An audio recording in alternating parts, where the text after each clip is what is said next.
इस प्रकार से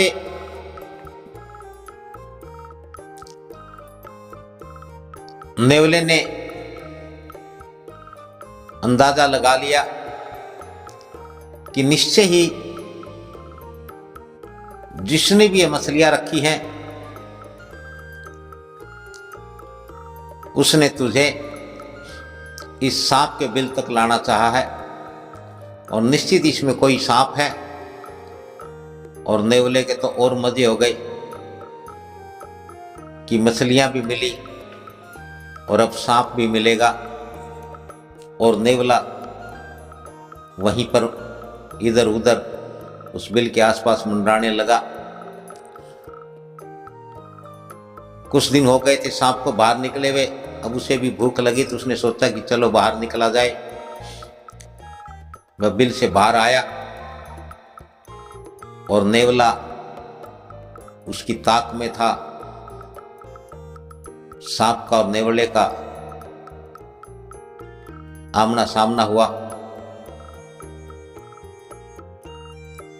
भयंकर लड़ाई हुई और उस लड़ाई में नेवले ने सांप को मार गिराया, सांप को मार दिया और खा गया। बुगला यह सब देख रहा था। बुगले को बड़ा हर्ष हुआ, बड़ी खुशी हुई, बड़ा आनंद मिला कि मछली की बताई हुई युक्ति काम कर गई। नेवले ने सांप को मार दिया। अब चूंकि नेवला तो सांप के बिल तक आ चुका था और वहीं पर एक विशाल पेड़ था।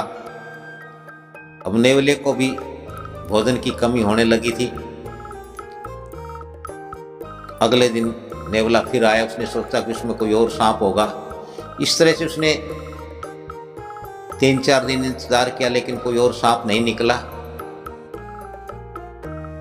तो नेवले ने सोचा कि हो सकता कोई और सांप ना हो यहां, लेकिन उसे भूख लगी हुई थी। तभी उस नेवले को उस पेड़ के ऊपर से बुगले के बच्चों की चहचहाने की आवाज सुनाई दी। और नेवला बड़ा प्रसन्न हुआ, बड़ा खुश हुआ कि चलो सांप ना सही, कुछ तो खाने को मिलेगा। और वह उस पेड़ पर चढ़ गया और वह बुगले के बच्चों तक पहुंच गया। और इस प्रकार उसने एक बच्चे को खा लिया। और फिर अब सांप से पीछा छूट गया था।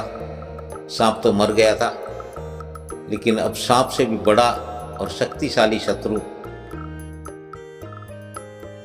नेवला बन गया। अब नेवला वहां आने लगा।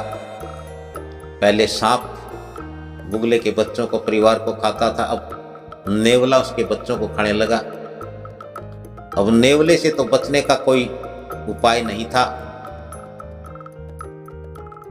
और इस प्रकार से कुछ समय में नेवले ने धीरे धीरे एक एक करके पूरे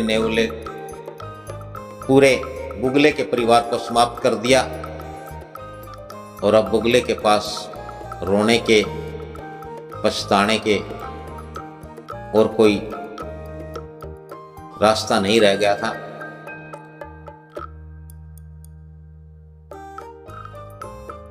फिर इस प्रकार से वह फिर दुखी और व्यथित उसी तालाब में खड़ा था। तो उस मछली ने पूछा कि बुगला जी क्या हुआ? तो बुगले ने कहा, मैं तुम्हारी बात में आकर के और बुरा फंस गया हूं। सांप से तो छुटकारा मिल गया, अब नेवले से छुटकारा कौन दिलाए? तो मछली कहने लगी, तुम भी तो इतने जन्म जन्मों से पीढ़ी दर पीढ़ी हमें खाते आए हो। तुम भी तो हमारे कुल को, परिवार को खत्म करने पर लगे रहते हो। यदि तुम शत्रु से सलाह लोगे